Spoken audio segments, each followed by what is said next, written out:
Welcome in to Steelers Talk. I'm your host, Jack Sperry. Thank you guys for joining me here on a Sunday evening. Whether you're watching this during halftime of Sunday Night Football, after Sunday Night Football, or Monday morning, welcome into the show. I'm filming this back at home after we just got done with our first Steelers Talk watch party of the season. And man, was it an entertaining game, man. 34 to 32. Steelers win versus the New York Jets. Defense needs to get a lot better. Offense really stood up today, and then defense stood up at the end. But then afterwards, we filmed our instant reaction video. So you guys can actually go check out that instant reaction video that's up on the channel. I have my game balls, my initial takeaways from the game. But today I wanted to get back in front of the camera, give you guys some injury updates from the injuries that we got today.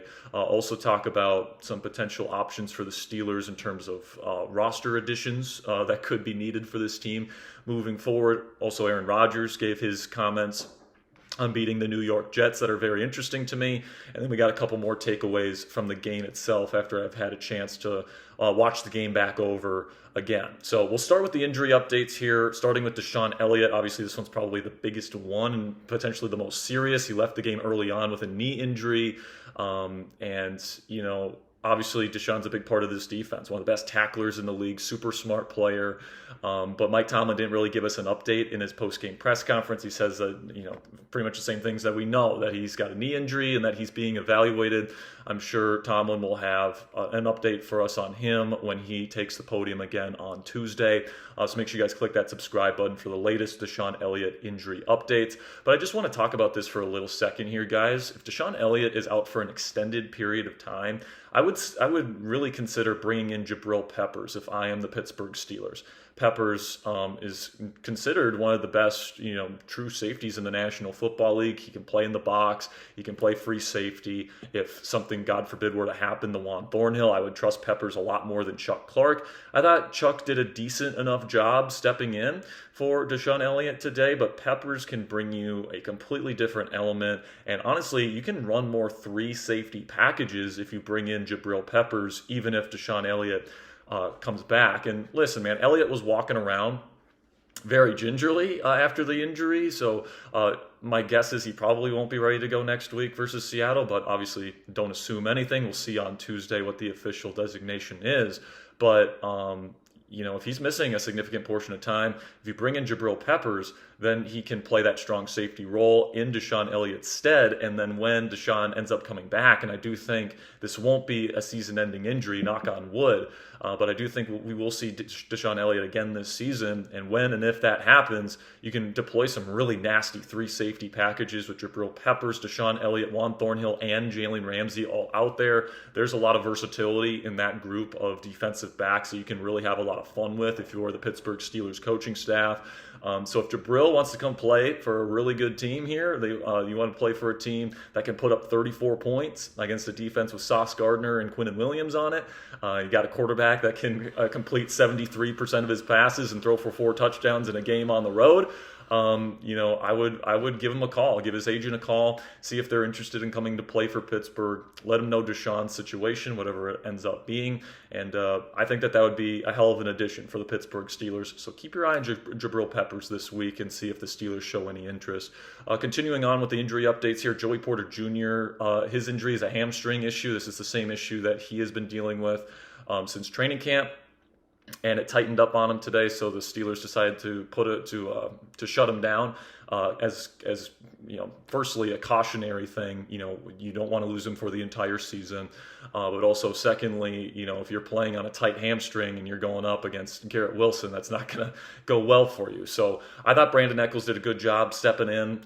This is one of the reasons why you bring in Brandon Echols and why it's so nice to have a guy like that in your defense, is because he can play nickel, he can play outside, whatever you need him to, and then of course Jalen Ramsey can play inside or outside depending on the matchup. So I will see on Joey. We'll see how bad that hamstring injury is, but the fact that tightened up on him here, I would say he's probably not likely to play week 2 either, especially with how long Nick Herbig's injury has been going on here. Hopefully Herbig is able to go next week versus Seattle, but we'll see how he progresses here during week 2. And then Malik Harrison left the game in the fourth quarter today, but it seems like he's going to be fine. Mike Tomlin didn't even mention him in his post-game press conference, so that's good news. And now shifting our focus here to Aaron Rodgers, who in his post-game press conference had some very interesting things to say. He was asked about how it feels to beat the New York Jets, and he said, "I love beating everybody. It doesn't matter who it is. I only played 18 games with the Jets." And then he continued to talk about how it's going to mean more to play the Green Bay Packers. And he says, "There were probably people in the Jets organization that didn't think I can play anymore, so it's nice to remind those people that I still can." So I am so happy for Aaron Rodgers being able to go out there, have the kind of performance that he had today. And something I really love about Rodgers' comments after the game is that he acknowledged it was not a perfect game for him. He missed Calvin Austin III on a crossing route. I think it was at the beginning of the second half, where it probably would have been a touchdown if he hits him in stride and he threw it behind him.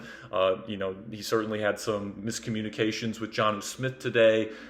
There were certain moments there that Rodgers was not perfect, but the fact that he wasn't perfect and he still played as well as he did, threw 4 touchdowns, did all those things. And the fact that, he's not going out there and saying, "Man, I played great," and he's resting on his laurels, I think that's a good sign if you're a Pittsburgh Steelers fan, because Rodgers is going to continue to bring the same level of focus every single week. He is a pro's pro in that way. He's on a mission this year. It just seems like he's genuinely happy to be playing football for the Pittsburgh Steelers, and that really warms my heart, man. It really does. So good for Aaron Rodgers, man. He said, he was asked directly about, does it feel nice to beat a team that, let go of you? And he says, "I was happy to beat everybody associated with the Jets." So that's fantastic to see there. You could tell that the players and Boswell and Ramsey and all these guys that made big plays down the stretch, they wanted to win this one for Aaron. And, just like they won that game against Denver for Russ last year, on the road in Mile High, they wanted to win this one for Aaron. So to start the season off on this foot is definitely a good sign. If you want more of my takes on how Aaron Rodgers played today, you can check out our instant reaction video that we put out after the game. But just some final takeaways here from the game after I've had a chance to watch the game back once here. Roman Wilson only played 10 snaps. I counted throughout the game. He only got 10 snaps, and he got really outplayed on the field by Ben Skowronek. Skowronek was really doing a good job as a blocker. Of course, he had that touchdown in the slot, the first touchdown of the season for Aaron Rodgers. So, of course, Ben Skowronek ends up getting the first touchdown. And then he also had the fumble recovery on special teams. So I would actually say look out for Skowronek to get more playing time in the future here. It seems like Rodgers really trusts him. And Roman Wilson only out there 10 snaps and not getting a single target. I don't know, man. Like, that's something where it certainly seems like Roman maybe hasn't fully earned the trust of Aaron Rodgers when he's out there. I'm hoping I'm wrong. I'm hoping Roman Wilson can play better in future years, or not future years, future weeks, and frankly play more than he did today. But it certainly seems like Jonnu Smith has kind of taken on that role as the bigger type of receiver, that third receiver type in this offense. So, and then when he's not out there, Skowronek certainly gets some time as well. So not the best day for Roman. I thought he showed some good things in the preseason, hoping we see more from him down the road, but not much from him today. Then Broderick Jones, man. I mean, holy cow. We talked about it in the post-game show, but I got to talk about this again. Steelers gave up 4 sacks today. PFF credited him with 3 of those. He gave up 4 pressures as well. He was very bad as a run defender as well, allowing Quinnen Williams to get into the backfield. First of all, I think it's bad offensive game planning to have Broderick Jones blocking Quinnen Williams one-on-one in the run game. I don't think that's a good idea. You want to double team that guy because he's freaking good. And Broderick is frankly not, or at least he wasn't today. So listen, man, Broderick needs to tighten up, and he needs to do that in a hurry because, if we get to the trade deadline and he's still playing this bad and he's giving up multiple sacks a game, and I get it, Quinnen Williams is a good player. I get it, Will McDonald's a really good player. Like, these guys are good players, but you're gonna have to play good players in the playoffs. So you can't be looking like that out there once we get the playoff time. So I don't know if the answer is to play Calvin Anderson over him if he continues to play this way. I don't know if Andrews Pete is the better option. I don't know if trading for like a Braxton Jones or a Rasheed Walker at the trade deadline makes more sense. We'll see how Broderick continues to progress as the season goes on. I'm hoping we don't see more of this today, but now that we've had 2 full seasons of this, and now we see it at left tackle in a regular season game, it certainly doesn't really inspire confidence in Broderick Jones at this point. So he needs to tighten up. He needs to tighten up fast if he wants to keep his job, not only in the future for future seasons, but frankly for this season, all right? Because the Steelers might have something here in Aaron Rodgers. You got to protect him, and Broderick didn't do a good enough job doing that today. And then moving on to the other side of the defensive line, I thought Alex Highsmith and TJ Watt, watching their games back, they actually had pretty good games. Now, Watt did not finish with a sack, but he did have some pressures. He did have a couple TFLs, completely blasted TJ Watt when he pulled one on a read option one time. And then he had a PBU as well. So I thought TJ, the get-off looked good. The explosiveness looked good. Kudos to Harmon Membu, the rookie out of Missouri today. I think he did a pretty good job on him, all things considered. And then they gave him a lot of chip help as well. And Justin, for the most part, was getting rid of the ball pretty quickly. I did think Watt missed a couple of opportunities to get some TFLs in the backfield. I don't know if that's just an age thing or if that's just the running backs being faster than TJ Watt, which is understandable. But there was certainly seemed to be some opportunities where TJ Watt was able to get into the backfield and he wasn't able to affect the play in terms of the run game. But then Alex Highsmith, I thought he had multiple pressures today. He had a sack, the lone sack for the defense today. He was all around Justin Fields, especially in the second half, I thought today. So Highsmith, seeing him out there, he's healthy, coming off kind of that groin issue he was dealing in training camp. Good to see him out there playing. But really the big issue, guys, was the interior of the defensive line for the Pittsburgh Steelers. I would say Patrick Queen and Peyton Wilson underperformed today at inside linebacker. And then also the guys on the interior just couldn't do their jobs. All right, I thought Highsmith and Watt actually did a pretty decent job today.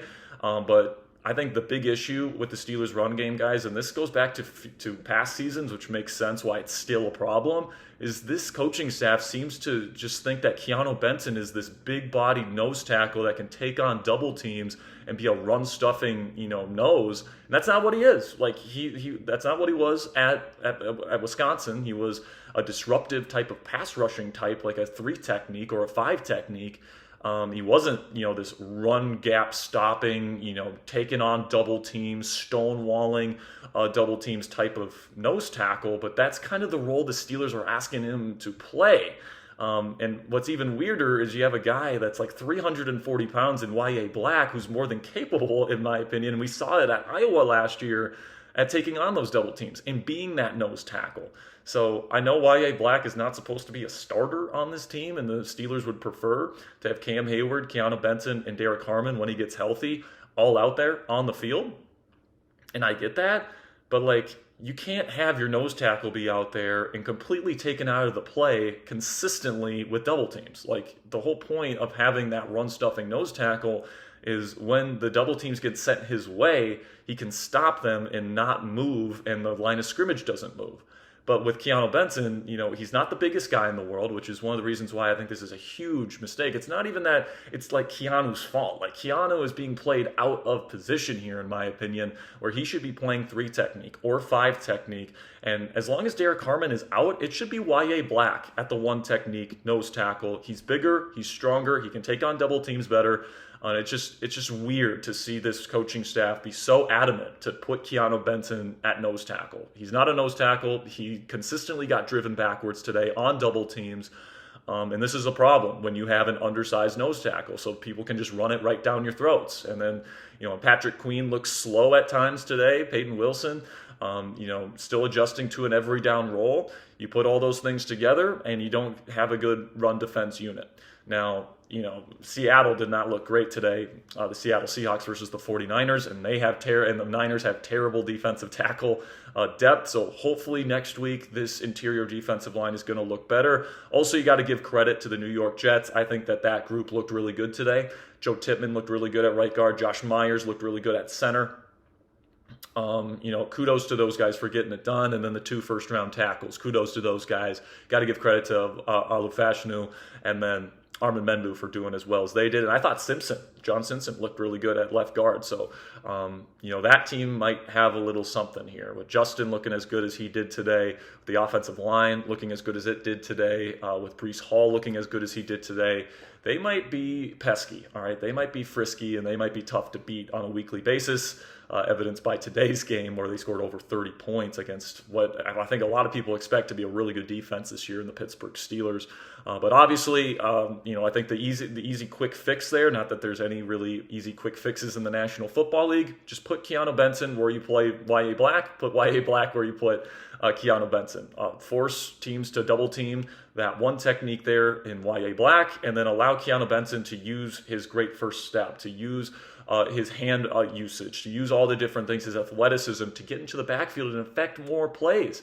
All right, like that's what we should want out of this group, and I think Keanu can be a really good player with this team if he's allowed to play the role that, frankly, he's more comfortable in. So hopefully Mike Tomlin, Terrell Austin, and this entire group of coaches here on the Steelers defensive coaching staff come to their senses here, because this needs to happen.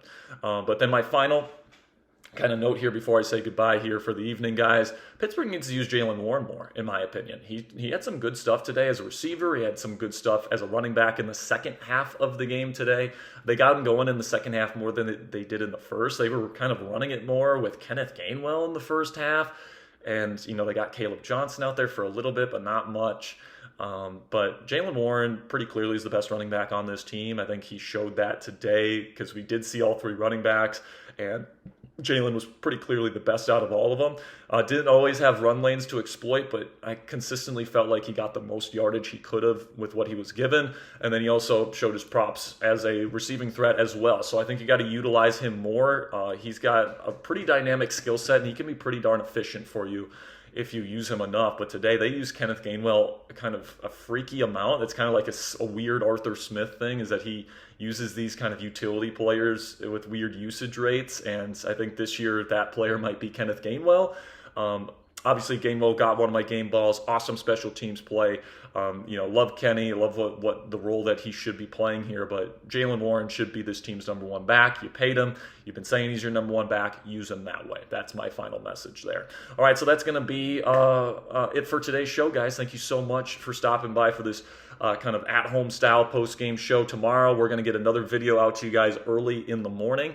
Still deciding what that video is going to be. Might focus a little bit more on the Seattle Seahawks and how they played versus the 49ers, and what Steelers fans can expect from that team as we prepare for the home opener next Sunday, Steelers versus Seahawks at Acrisure Stadium. Aaron Rodgers' first game as a Steeler in Pittsburgh. It's going to be another hell of a watch party next Sunday, guys. So if you missed today's watch party, you don't want to miss another one, click that subscribe button if you haven't already. I greatly appreciate your guys' support. Until next time, guys, here we go, Steelers.